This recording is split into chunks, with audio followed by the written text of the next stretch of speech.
Hello, everyone. Thank you for joining us. Welcome to this IATEFL PronSIG webinar. And today we're delighted to welcome Viktor Carrasquero, who will be sharing their wisdom on phonological awareness for very young learners. Remember, certificates are provided to anyone who's watching this webinar live. If you attend the whole webinar, you'll automatically receive an email containing your certificate after the webinar has finished. If you're watching the recording, please make your own notes of your professional development activity. There'll be time for questions at the end of Viktor's talk, and you'll also be invited to enter and ask questions during the webinar. Please remember to write your questions in the Q&A box. The Q&A box button appears when you move your mouse to the bottom of the Zoom window. If someone has already written the same question, you can click the thumbs up button next to that question to move it higher up the list rather than writing it again. And if you need any help during the webinar, please contact me in the chat box. Now, to tell you a little bit more about Viktor. Viktor Carrasquero is an English language teacher and teacher trainer. He's part of the talent development team at British Council Hong Kong, which plans and implements their teaching center's CPD offer. So with you, the brilliant Viktor Carrasquero, who is muted. So Viktor, remember to unmute yourself. So there we go. Hello, hello, hello. Let me also share my presentation with you all.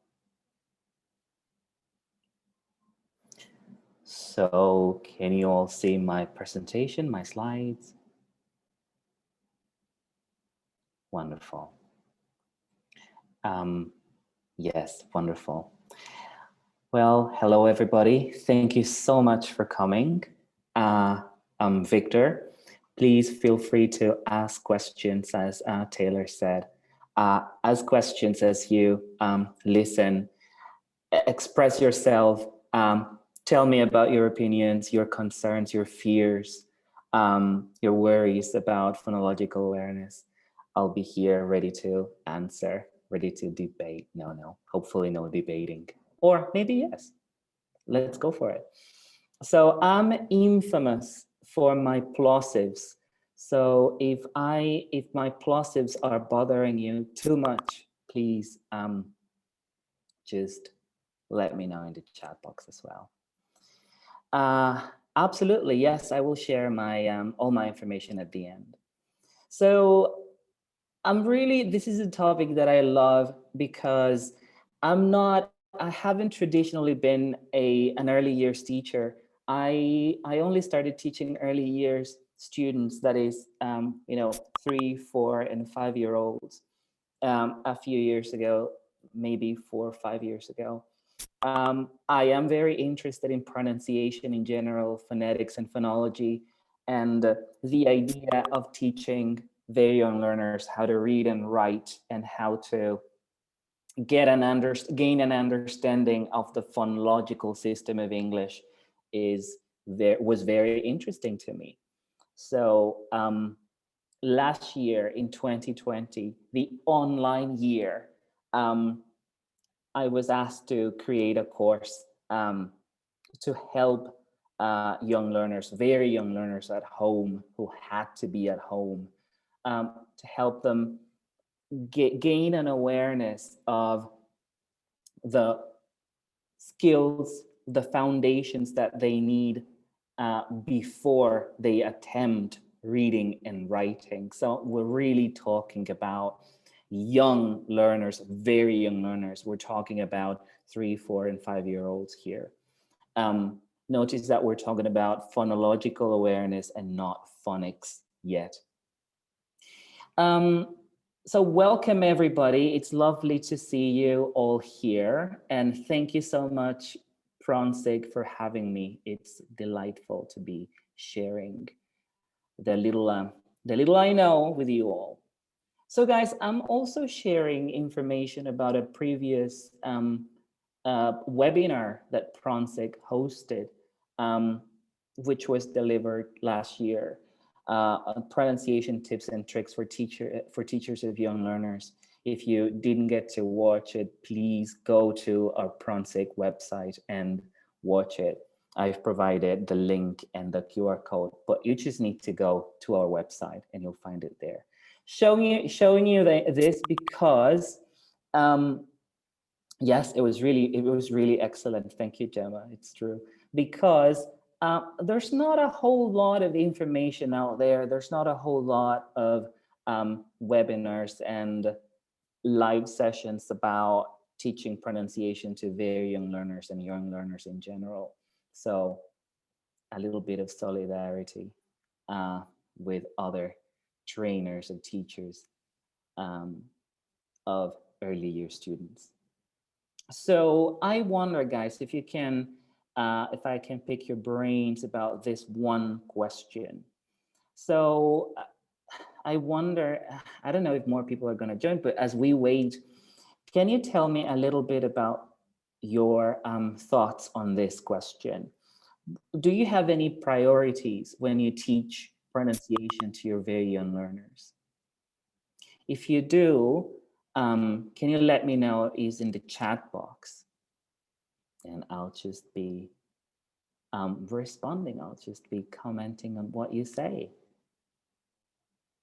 Right, thank you. Some people teach adults here.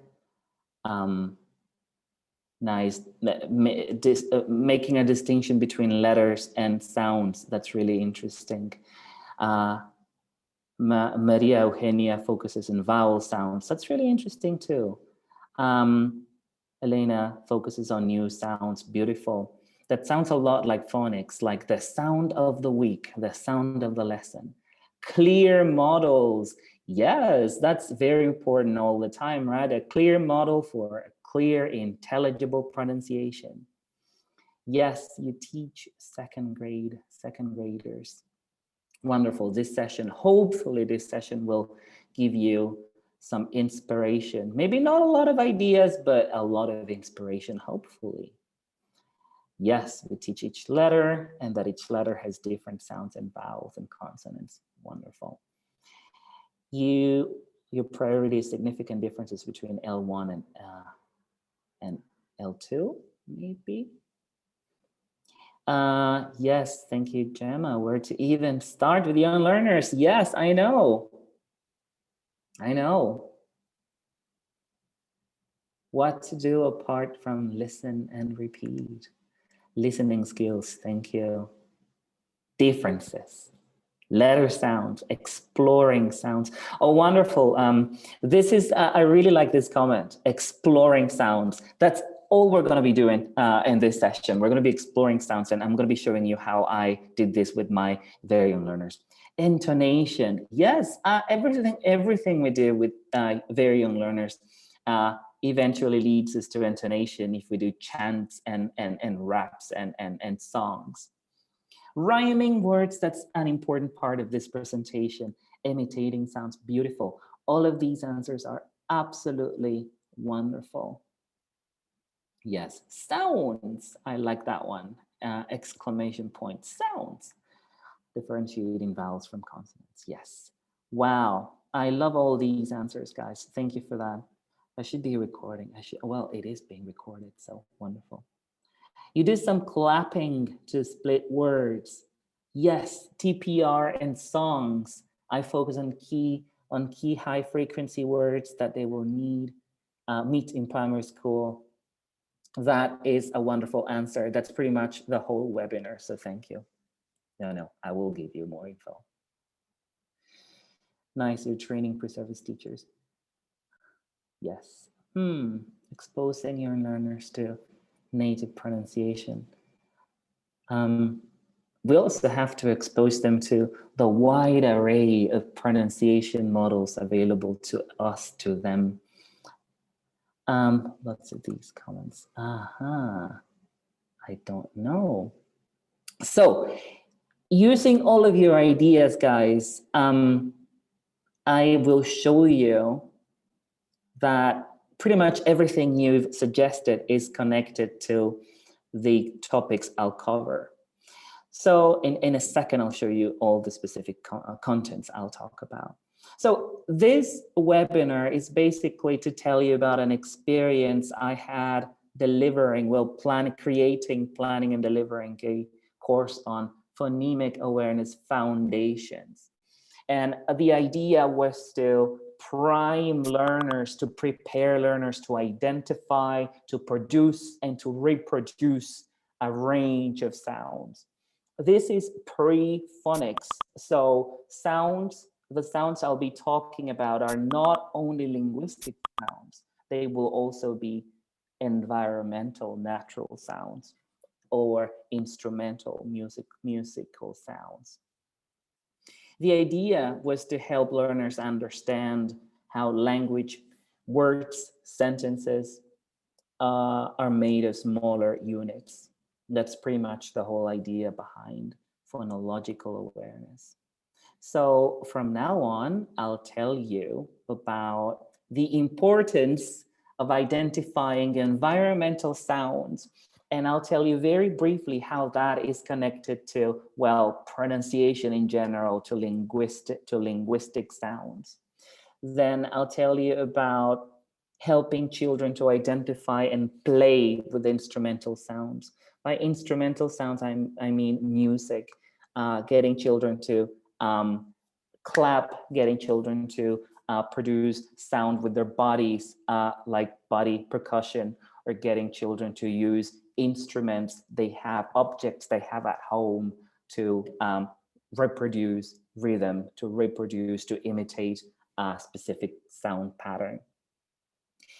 As you can see, part 3 will be about that, playing body and instrumental percussion. Then we'll move on to talk a little bit about rhythm and rhyme. Rhyme is connected to part 5, to alliteration. So basically, alliteration is about sounds that recur, sounds that repeat at the beginning of words. And rhyme is about sounds that repeat at the end of words. Of course, that's, a little bit of simplification here. I'll also tell you a little bit about sound blending at the end. Wonderful. So remember to leave your comments and questions in the chat box, and I'll comment on everything you say.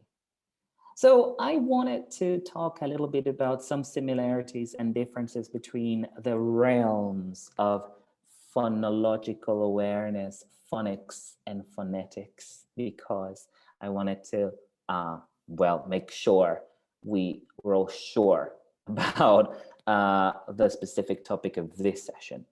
So this session is not really about phonetics, because phonetics is about, as you can see at the top, is about linguistic sound production and perception. While the course I created helps learners come to terms, it helps learners develop a tune to sounds in general, it was not only necessarily about linguistic sound production and perception. I didn't set out to tell my learners how to place their organs of articulation. So in that sense, the focus was not phonetics. Phonetics, as you can see in the second rung of my little ladder, is to do with organs of articulation, features of sound waves, and sound decoding. I was not evidently to teach my learners, my little students, about sound decoding and the characteristics of waves. That's more for specialists, for phoneticians. And the last bit, phonetics focuses on sounds and prosody, not on writing, not the features of writing. And in the course I created in phonological awareness and in phonics, there is a writing element. There is an element that's connected to writing. Phonics is evidently, as you can see on the top center, is about reading and writing. So in a sense, it's the connection between phonetics and phonological awareness. Phonics is also about sound blending and segmenting, putting two or more sounds together to read, or understanding that a sound is made up of a number of sounds. That's segmenting. Finally, the focus of phonics is sound letters, reading and writing. The course and the activities I'll show you from now on are focused on the first column that you can see here, phonemic awareness, phonological awareness in general, which is about the knowledge of sound units. What are sound units? Things like the syllable, the word, the sentence. Syllables are really, really important in helping children develop a phonological awareness. So we're going to be talking a little bit about that in this session. Phonological awareness is also about that ability to isolate and combine sounds, linguistic or non-linguistic. The premise, the idea is that developing our skill to identify individual sounds in nature will help us identify individual sounds in language. And that ability will also help us bring those sounds together, be it linguistic sounds and non-linguistic sounds. Also, the last point, in phonological awareness, we focus on training young learners to identify, isolate, and combine sounds. So pretty much I've been repeating the same idea. So I do have a comment here, very important, very nice comments. Somebody is sharing a song that they use with their 5-year-olds. Beautiful. Song and dance are really, really important, not only for learners to listen, to attune to the sound of music and maybe linguistic sound, but also to get them to develop a sense of, rhythmic patterns and to follow a specific sound pattern with their bodies. That's really, really important.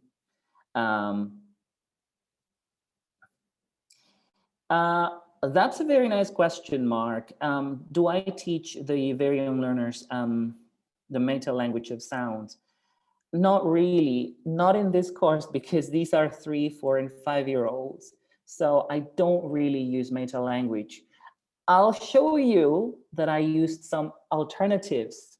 I used some alternative words instead of, phonetic terms. All right, wonderful. So my first point is about environmental sounds.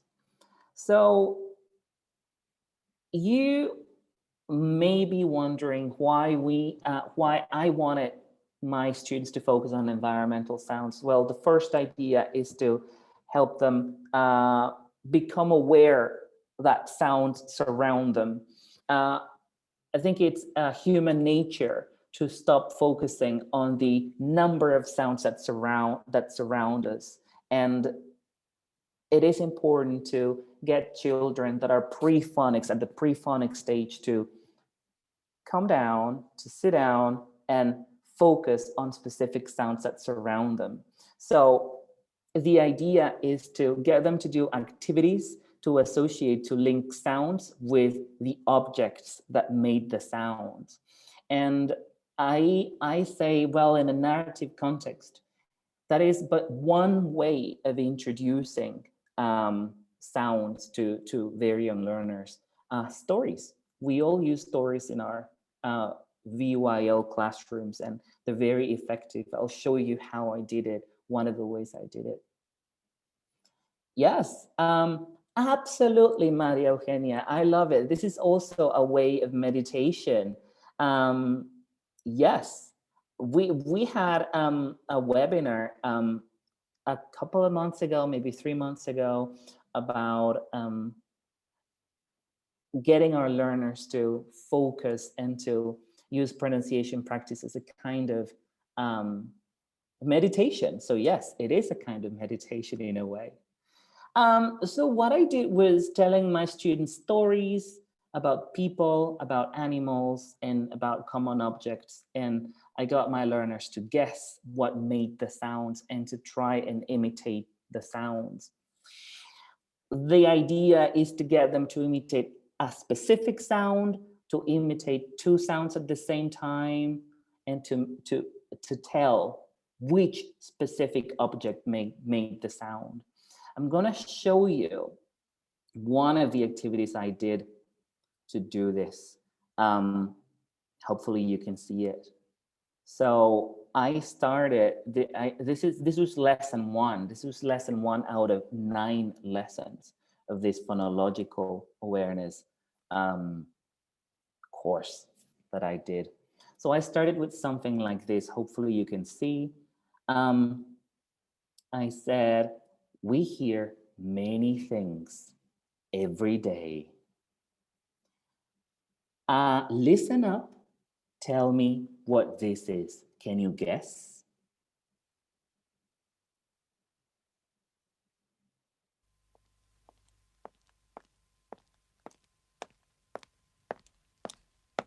And remember, yes. Oh, thank you. People are really challenging me. We're going to do the whole thing here. We're going to do the real activity. Yes, they all told me, oh, people walking. Yes, shoes. I can hear shoes. So this is really, really basic. This is really almost nothing, but it is something and it is very important. And it is getting learners to fix their attention on a particular sound. And that is key, that is central in segmenting, in isolating, in spotting specific sounds. So from here, thank you. People are still giving me answers. Wonderful. From here, we moved on to, I moved on to eliciting more sounds because I'm leading my students to build a story, to build a narrative. So I elicited the sounds by first getting them to hear different sounds, of course, like, let's hear.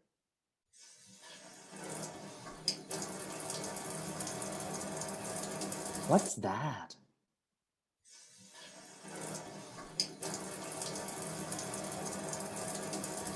Yes, I think it's water. I think someone is taking a shower. And of course, they gave me ideas. The most common answer would be the most simple, the simplest answer. Yes, water, rain, some people said. You get all kinds of ideas. And I showed photos after that, of course. So I had a number of things. I'm not going to play them all because we don't really have the time now, but I elicited what made the sounds in each case. You want more and more. So yes, it is a really interesting idea. I love this type of story building tool. So from then on, we had a little bit of a break, and I had to, do some memory and get them to remember the objects we talked about. And then we had to build a story. They had to build their story. So the idea was for me to show them a few objects related to this girl that you can see, related to Susie. Where do we get these resources? Well, I made everything. The pictures I took from the resource bank that we have at the British Council, and I just created the whole presentation.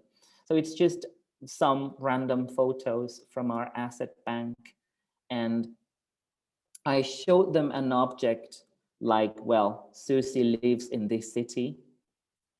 They said, Hong Kong. And then she did this. After that, she did this. And as I showed the photos, I asked the children to produce the sounds that they were introduced to before. So in that sense, they were recreating the story in an auditory way. They were creating the sound effects of the story. And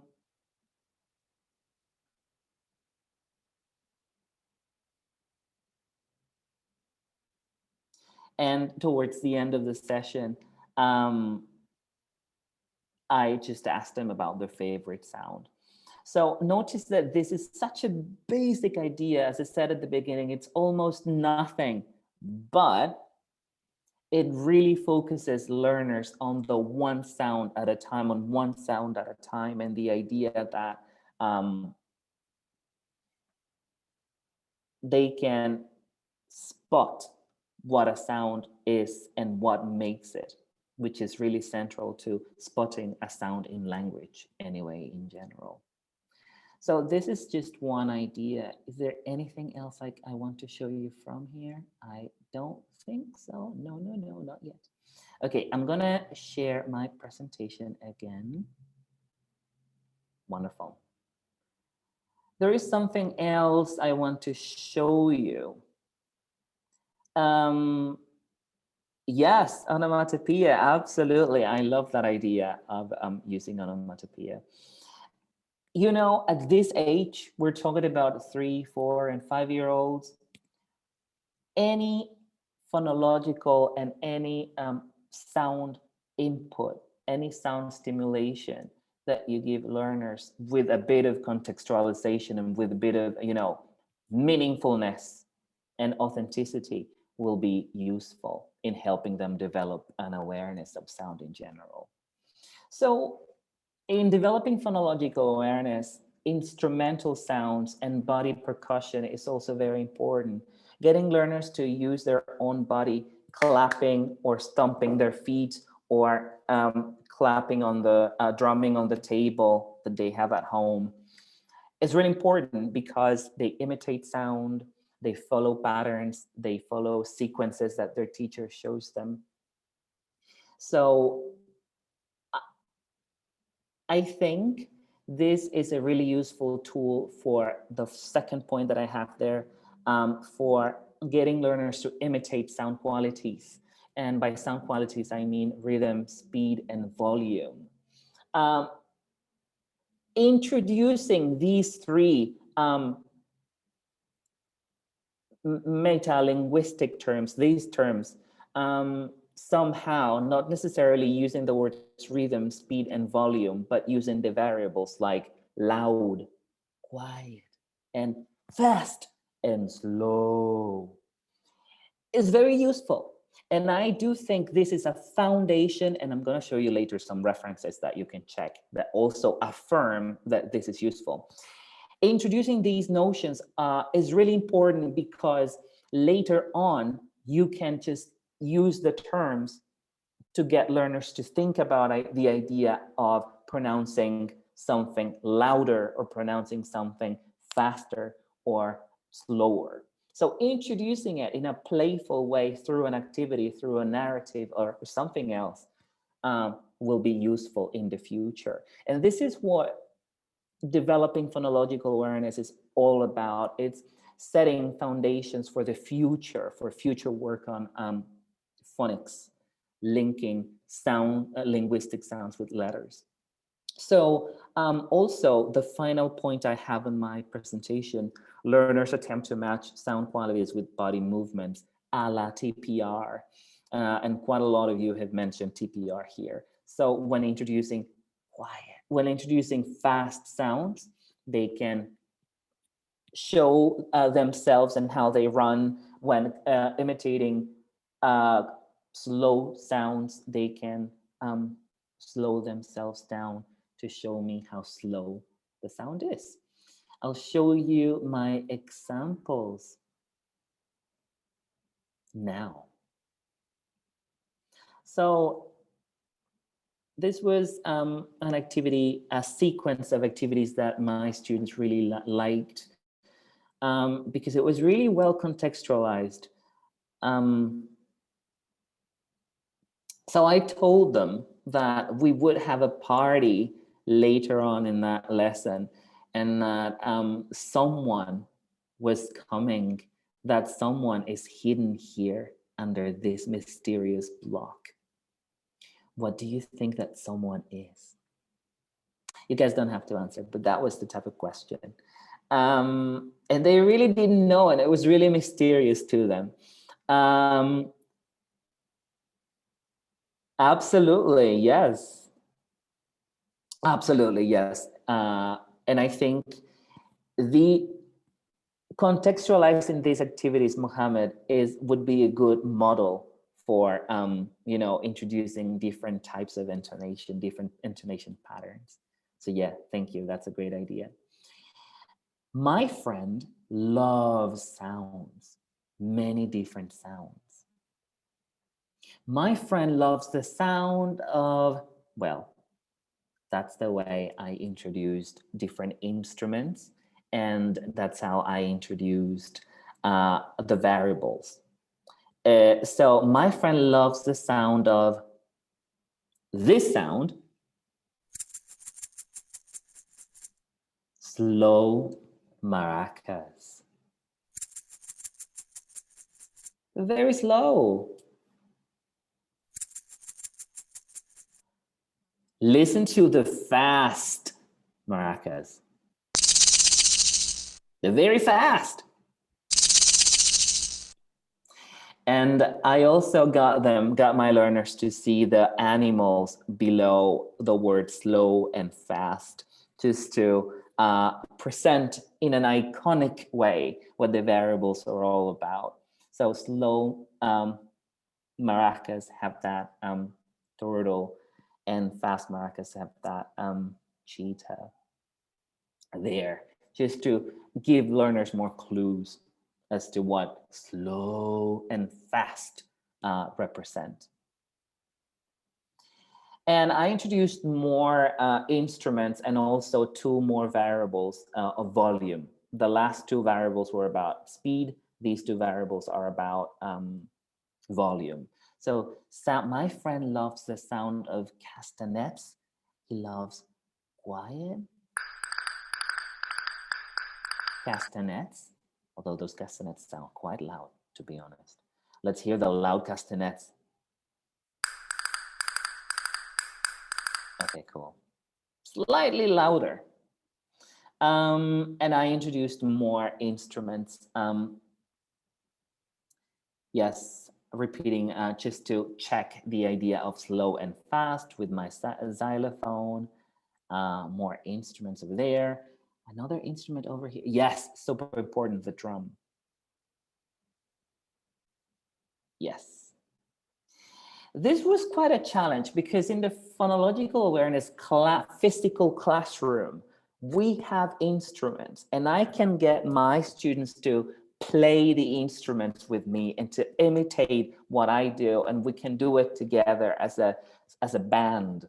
But this was an online course, so I had to make do with whatever I found, and that was images, basically, and embedding copyright-free sounds, which was a bit of a task to find.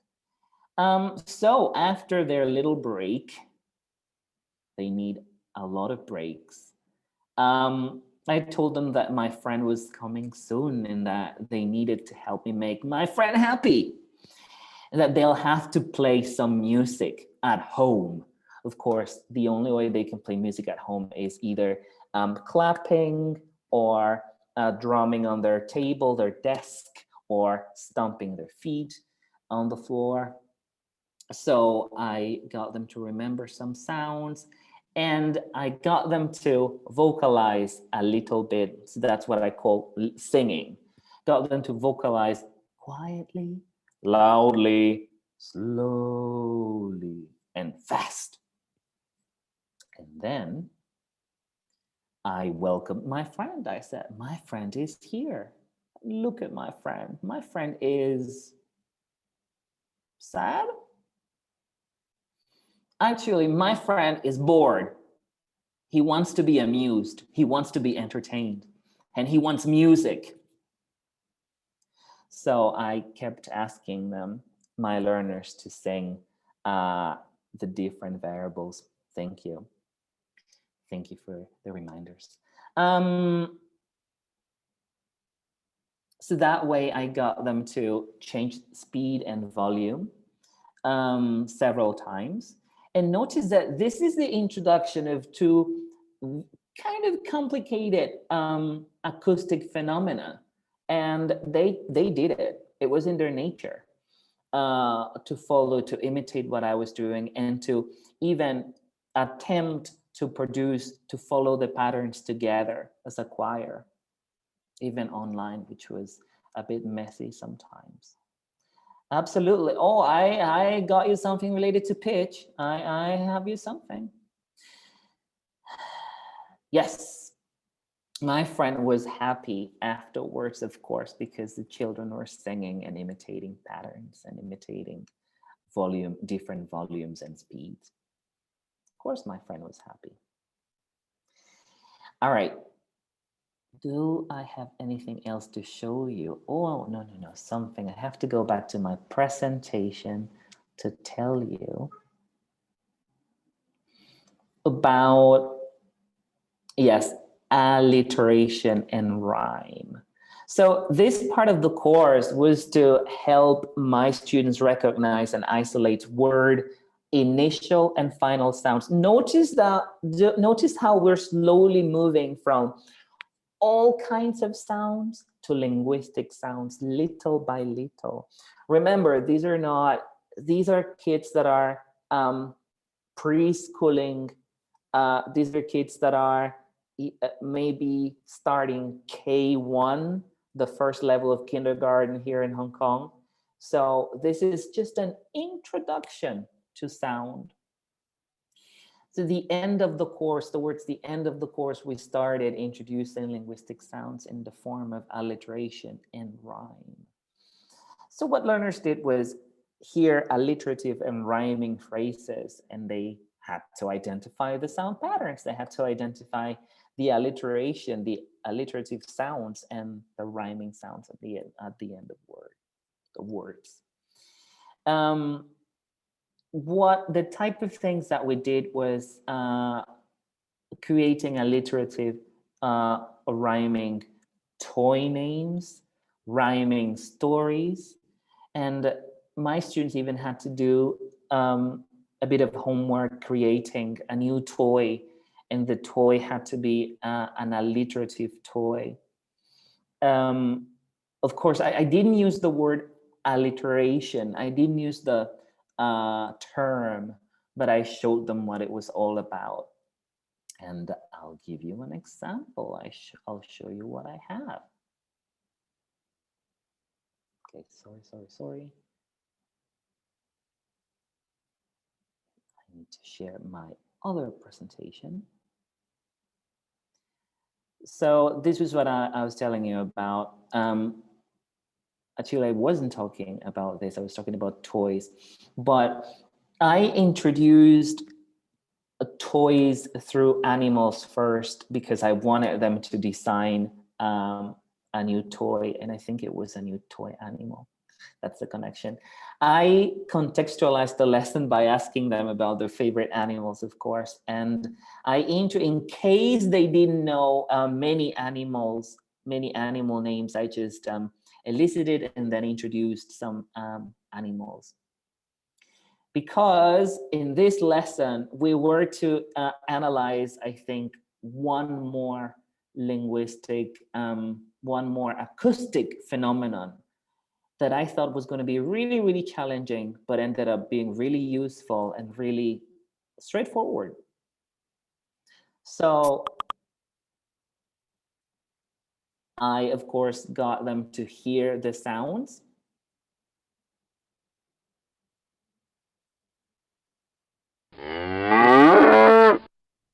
And sounds like, and sounds like,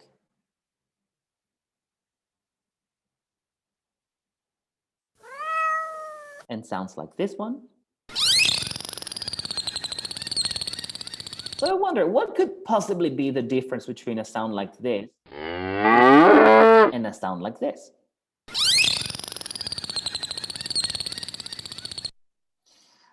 The difference was, well, yes, we did the typical thing that you've seen so far in all the other activities I've shown you. Yes, yes, yes, someone's got it. I got them to identify the animals. I played the sounds and they said, ah, that's a cow, that's a cat. And then, yes, I introduced the idea, the variables of pitch, the basic, of course, variables of pitch. I introduced the idea of high sounds and the idea of low sounds. Using a xylophone.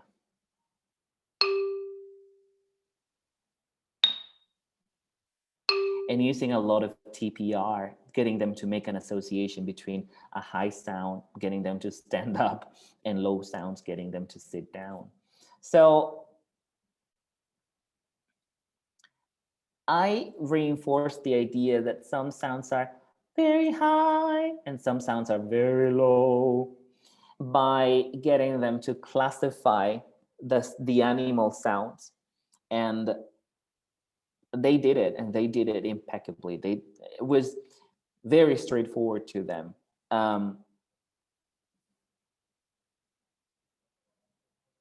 So this was an illustration of the type of activity, TPR activity I got them to do. I got them to stand up if they heard a high sound. I got them to sit down if they heard a low sound. There is a little bit of classroom management. You know, you need to be cautious here, because if you get them to sit down online and their parents are not around, there is a possibility that you won't see them anymore. So you really need to think about that one. If parents are around, if that's a possibility, okay, go ahead and do it. But it did happen to me with one child, and so that's a consideration you have to make. Absolutely, yes. This type of this introduction of pitch and the idea of high and low might eventually lead to the introduction of loudness and sounds that are prominent and sounds that are not so prominent. That's one of the implications that this has. Wonderful. So yeah, these are just activities that I had for them to explore the vocabulary of what they just learned about sound, but to reinforce the words. Because you need, thank you. You need to keep them, to keep all the activities within the boundaries of a context, and everything has to be as authentic as you can possibly make everything authentic. So I was telling you actually about alliteration and body percussion and rhyme. And I'm gonna tell you right now, I'm gonna show you my example of body percussion, because I didn't really give you an example. So I got my learners to do these activities, these main activities, clapping and stomping. So I introduced different types, different ways of making sound with their bodies. And we just went for it. So we clapped our hands. We also patted our knees. We stomped our feet. We snapped our fingers. That's the tricky one with 4-year-olds. So maybe that's the one, that's one that we can, we don't necessarily have to, because they don't have the motor skills to really snap. Two of my students could do it though, but I mean, out of a bigger group of students. The other activities are simpler, because they normally do this in class. They stomp their feet, they pat their knees, and they clap all the time. And if they don't, they should. I'm not trying to be prescriptive. It's just a great idea. So I again played some sounds. Instead of me doing the activities all the time, I played the sounds again and I asked them what those were. I know you see the words at the bottom of my presentation, but they didn't necessarily they couldn't read. So they had to see the symbol, they had to see the icons, and they had to listen to the sound. So sound like, oh well, yeah. Snapping their fingers, I guess. What's that? I think that's patting your knees. Clapping.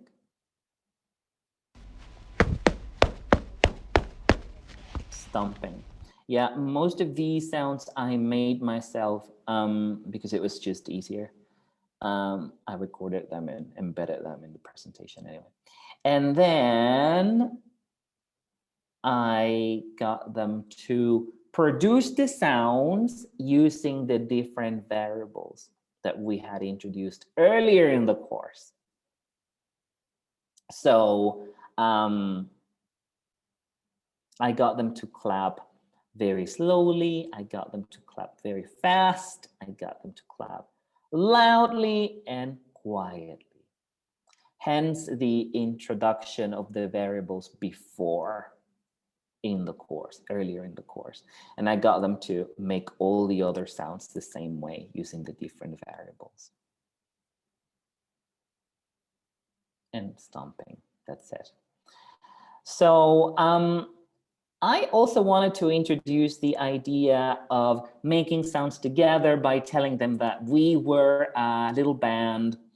And first, I got them all to follow the red dot.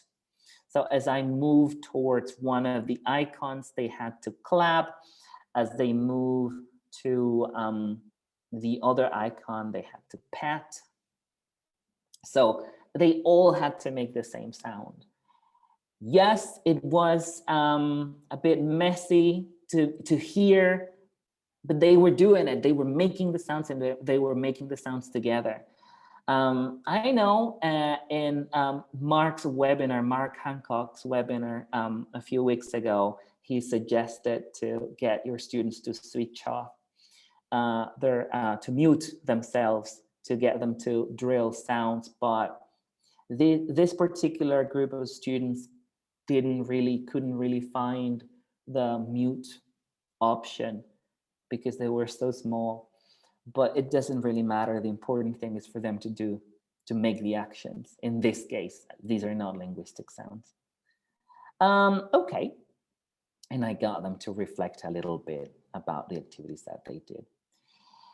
More examples before, because we are towards the end of this session, but I have the rhyme and alliteration examples.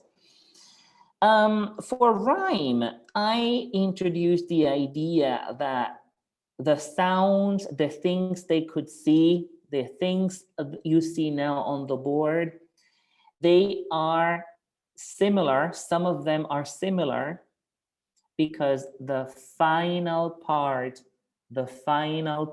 of the word sounds the same. The final part is the same. So here, there is something moving on the board. That is, do you know what that is? Yes, you're right. That's a bone. Bone is the same as the final part of bone is just like the final part of bone sounds like which one? King? Bone king? Are they the same? Not really. Bone tie? Not really. Bone key? Not really, not the same, different. Bone phone? Maybe. Bone phone? The last part of those two are the same. Bone phone. Yes. Those two rhyme. The last part of those two are the same. They sound the same. That's it. We also, that's it, absolutely. It's sort of a minimal pair drill. That's it. We also have, you can do the same over and over again anyway. You have the goat. It sounds like, the final part sounds like boat. There is something that phonics teachers do, a way of introducing word initial sound and word final sound, which is splitting the word into the head and the tail as well. That might be a lovely idea. So I got specific students to match rhyming words just to keep practicing. And then we had a story. We had, I introduced some of the vocabulary in the story. That was the story that I shared with them. We read the story, and then we had to find different rhyming words from the story. To be honest with you, this is sort of a common activity in phonics courses, but this is also great before phonics because it introduces the idea that some words sound the same at the end. Notice that I'm using the simple plain language to talk about words. I'm not using phonetic terminology to describe sounds here, to describe words here, using the words I used with my students. So here, notice that I have the words, the actual words. This is not really a great idea. The best idea would be to have the photo, the picture of these words, and get the learners to elicit from them what they are, elicit the word llama and elicit the word mama and elicit the word pajama, etc. And that would be better. I mean, these students were pre-reading, so it really didn't make sense to have the written words. So I'm telling you, you want to do it, bring the photos. Okay, that was a little bit of how I showed rhyming words. The last thing I'll show you, I promise, is how I introduced alliteration. And I really want to do that one because it was lovely, it was beautiful. So this is a very common activity. I know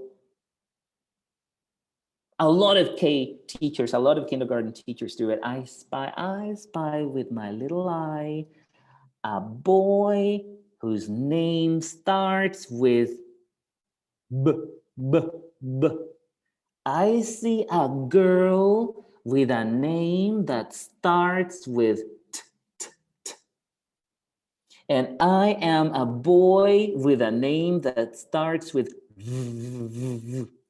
So notice that I'm already like welcoming my students. I'm already playing with the idea of word initial sound, which is the basis of alliteration, repeating word initial sounds.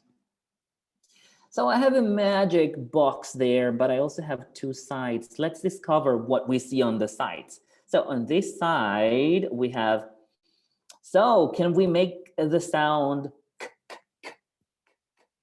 I hope you're all making the sound at home. Come on, in front of your mom, in front of your husband. Wonderful. On the other side, we have, I can't see it, so I don't know. Yes, D, D, D, D, D, D.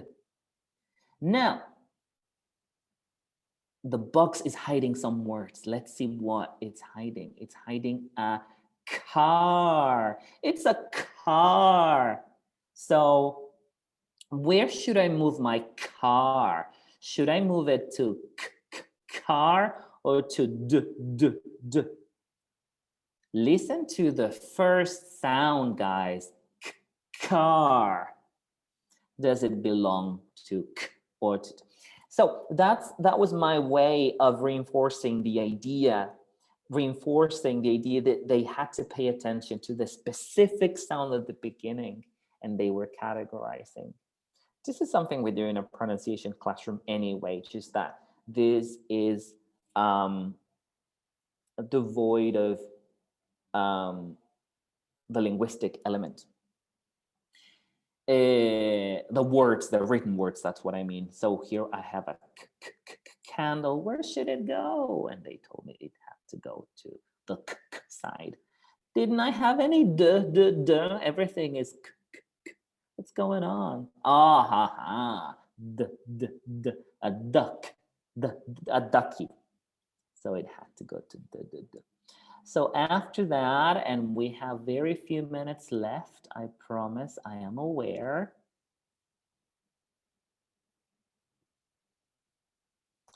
We had, I introduced some toys with the two sounds at the beginning, tram and tent. And I got them to categorize again.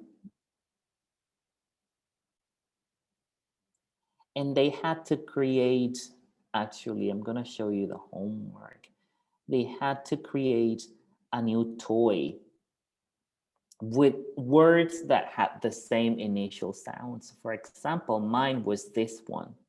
Mine was a red, round, rainy, what is it? Rat. Red, round, rainy rat. So that's a bit of an alliterative description of my animal, my favorite toy, my favorite new toy. So that way they also had to create, to make their own toys. So I'm gonna make my final share because we have about 4 minutes, just because I want to show you this. This is the beginning of my references, but this resource on the top, please download it. Just Google that name, Letters and Sounds, Principles and Practice of High Quality Phonics, Primary National Strategy. That's an official document. That's an official British document, and it has a lot of information. Just Google it like that. It's necessary. It shows you all the foundational skills that children need to develop. So please, please, please go check it out. I used it a lot. And these are my references in general. So take a photo. I did a lot of, I searched out for a lot of ways of interacting with children, ways of highlighting sound in general exchanges. So that's why I looked for a lot of language development. And finally, please stay informed. Check our different PronSIG events. Check our blog posts. Check our LinkedIn page. Please, please, please go and check our posts, our videos. And that's pretty much everything I had to say. Guys, I don't know if there are any questions I didn't talk about. Victor, there are a million questions for you. Oh my God, okay. We're ready. Thank you very much for that, Victor. Now, as you were wondering, we have had lots of questions, and let me just, actually have 20 in my Q&A menu, everyone, so please forgive us for not asking all of them. There's so many questions, so we're trying to organize them a little bit. Victor, to get us started on the idea that you were discussing, some teachers asked about raising awareness considering different categories. For instance, Jihan Fadalui asked about the idea of voiced and voiceless sounds. So should we raise awareness of such distinctions, and which kind of distinctions do you think we should focus on? You know, the idea, I do think at this point, raising awareness of voicing is a key priority, but that's just my opinion. there are ways of raising awareness of voicing anyway, just getting them to vocalize. Vocalizing is getting them to produce voicing. So I guess getting your learners to sing the way I got them to sing vowels, a, e, is a way of activating, of turning on their voice, right? The way that many of us do. And making other kinds of sounds like noises, making the noise in producing more sound effects for our stories, or so that might be a way of introducing voicing and voicelessness, but not necessarily introducing the terminology, but getting them to turn on and turn off their voice. I think that would be cool. Thank you for that, Victor. Another interesting question here, as you went along, you were presenting different concepts such as pitch. You also talked about alteration and rhyming, which was just so useful. And there's a question by, can't find the teacher's name anymore, but the question had to do with, oh, it's by Maria Eugenia, if I'm not mistaken. You said something such as, when we're teaching these concepts of the sounds for identification, what should be the order of presentation of these? Should we present the sounds first? Should we, because some teachers are concerned that students will not have the categories in their minds, right? They won't be able to, how will they know what to get from, here, I found it finally. To introduce young learners to different sounds first before asking them to identify or discriminate sounds. She's probably wondering what order you used to present those. Sorry, it was very long, but that was the question. No, don't worry, but I'm not sure if they're talking about linguistic sounds or sound in general. I would assume it would be linguistic sounds because of, she mentions schemata and all that. So. Yes, okay, so in phonics, usually, try and introduce sounds present in common words. I think somebody was actually giving that answer in the chat box. There is a list of sounds that occur most commonly in high frequency words. So for example,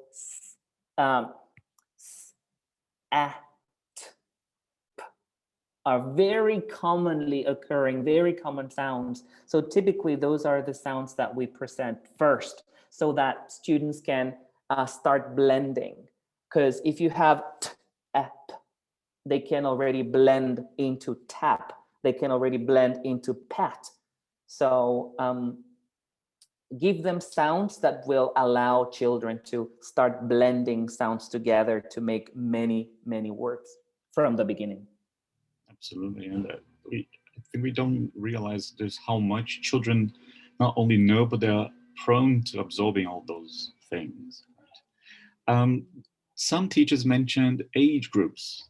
Even though you focused on young learners, they were curious to think about this sort of application with teens, for instance, or with learners who have different backgrounds. For example, when they start learning the language later on in their lives.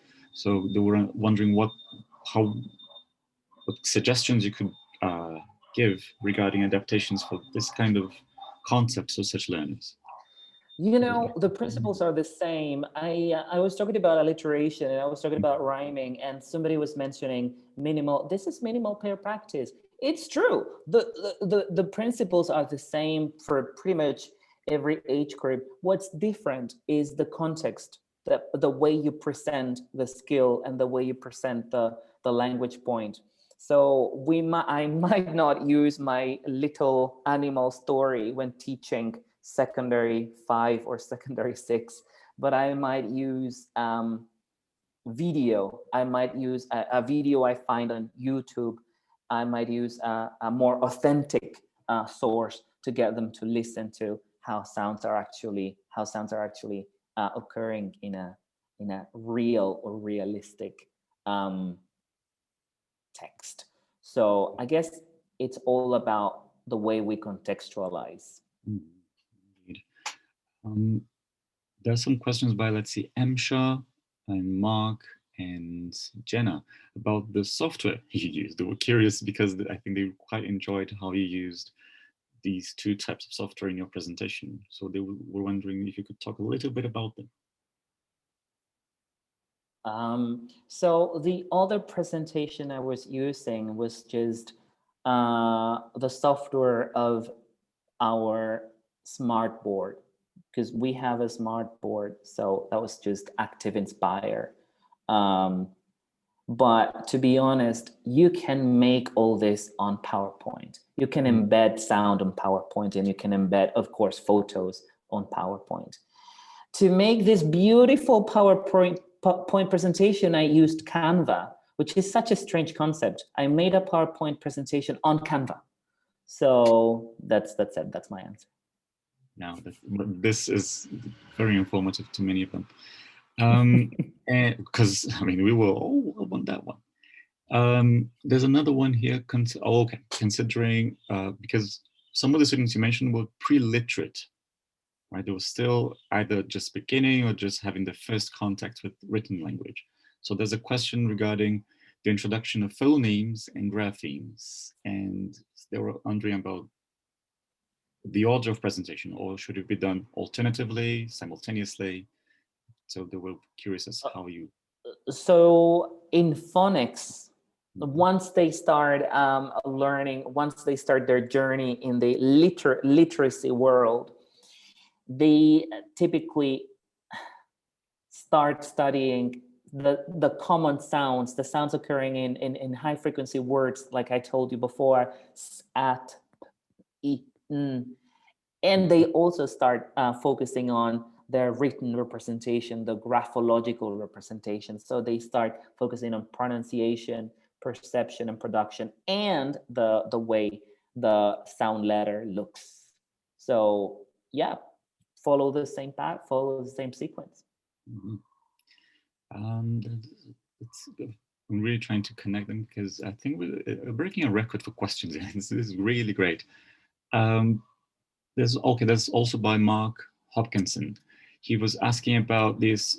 There is a common practice we have in with some age groups of telling our students or writing down for our students the aims of our lessons. So even though the children are young, do you tell them what they're learning in the lesson? Do you think this is valuable? Do you tell them that they're learning pronunciation, or do you just get on with enjoying the activities? I tell them, please tell them. Yes, signpost your lesson. You know, the way you signpost the lesson will change depending on the level, but do go for it, signpost it. With my adult students, I show them my menu, my lesson menu. Today we will work on grammar, this vocabulary, but with my very own learners, I show them pictures. We will talk about this, look. We will listen to this, listen. We will smell this, smell. So in a way, I'm also into signposting. Absolutely. Something you mentioned a couple of times during your presentation, Victor, was the importance of contextualizing. And some teachers are worried about the use of phonics. Even though it's quite popular nowadays, some of them fear it can get a bit decontextualized. So what techniques or what have you used to ensure that there's a richer context as you presented? If you could just revise, because we could see lots of contextualizing techniques used, just to maybe sum them up for the teachers. I guess the one I use the most is narrative. I just tell them stories, but not only, I don't just tell them stories, I get them to build stories with me, because they love stories and creating stories. So I guess that would be one of the most effective ways. Somebody was telling me about getting learners to build stories and to live the stories, like to represent, to portray, to role play the story as they created. That is a bit mind-blowing. So I am yet to experience that.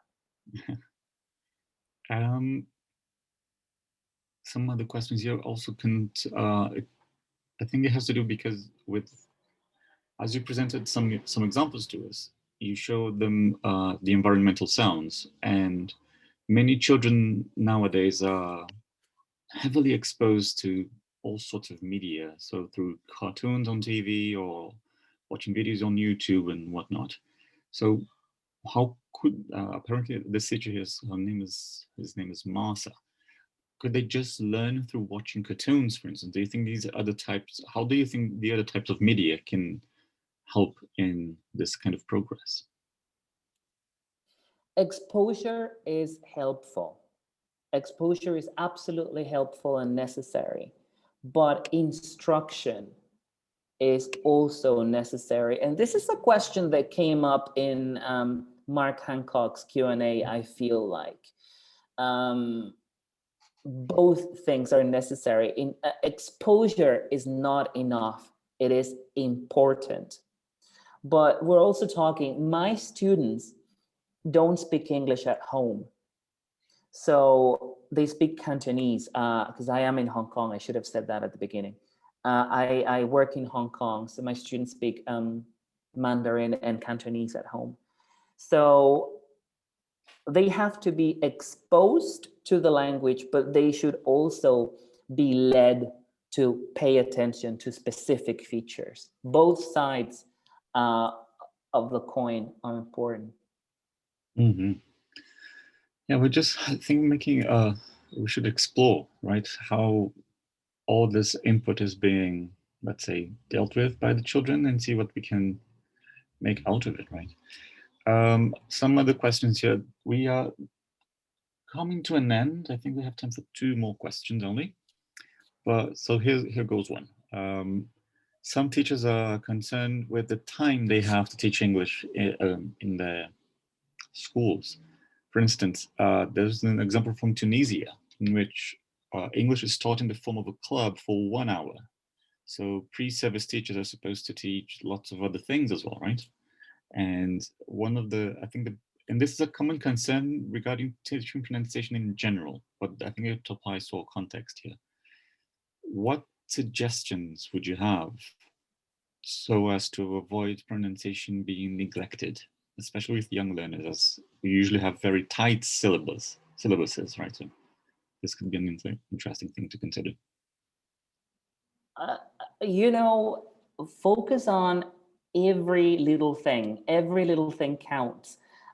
Sometimes I find myself pronouncing words in class, and I do what I just did at the end of the presentation.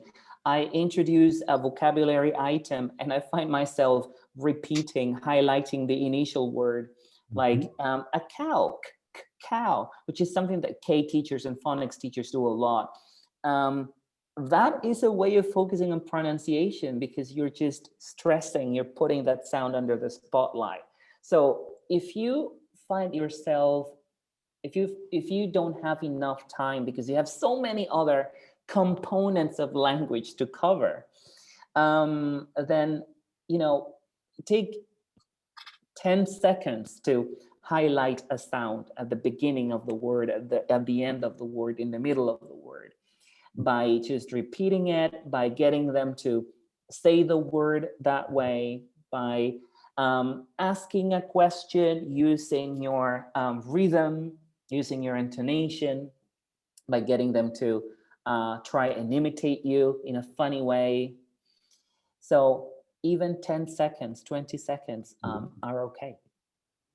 And even though some people argue, well, that's not what's going to be on the tests, but if we're thinking in long-term considerations, those very short moments can really make a difference with our learners. So I would go with this. If it's like one word that you take the time to stop for 1 second, look, this is how this is pronounced. This can have a very good lingering effect. Now, as a final question, this, and last but not the least, I promise, it's Mark Hopkinson's again. He and Jehan were very curious here today. Which studies would you suggest for teachers to know more about phonological awareness and the gains in language learning? Would you have any other, maybe if you'd like to talk about the references or any other? Yes.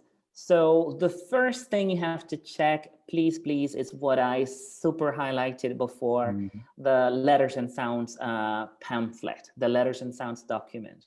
Really, really important. And it even has examples of activities that you can do in your class. So please go download that. It's an official public document, copyright free. So please go and check it out.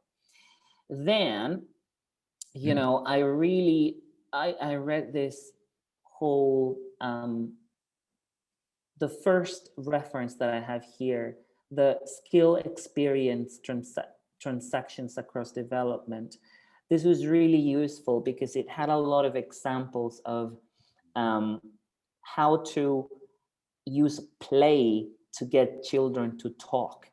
And that's one of the keys to get students to engage in the creation of a narrative and to get them to say things to you and to be interested in saying things to Absolutely. you. So that's really, really important. Yeah. So, well, that's all we have time for.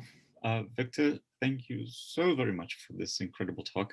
This was really, really enlightening to all of us, I'm really sure. If anyone wants to continue the conversation on this topic, you can comment or reply to a post dedicated to this talk on our Facebook page, Twitter, Instagram channels, and now we have a LinkedIn page as well. And please follow the links that we're posting in the chat now to your preferred platform, share your thoughts, and connect with others. Remember to use the hashtag PronSIG so others can follow your comments. And just before we go, if you're not a member already, you can of the PronSIG, you can find information about joining IATEFL and PronSIG on our website. This webinar will be available to view again on our YouTube channel, Vimeo, and website early next week. And thank you all for joining us today. And again, huge thanks to Viktor Carrasquero, and until next time, it's goodbye from all of us at PronSIG. Thank you, y'all, for coming. See you next time.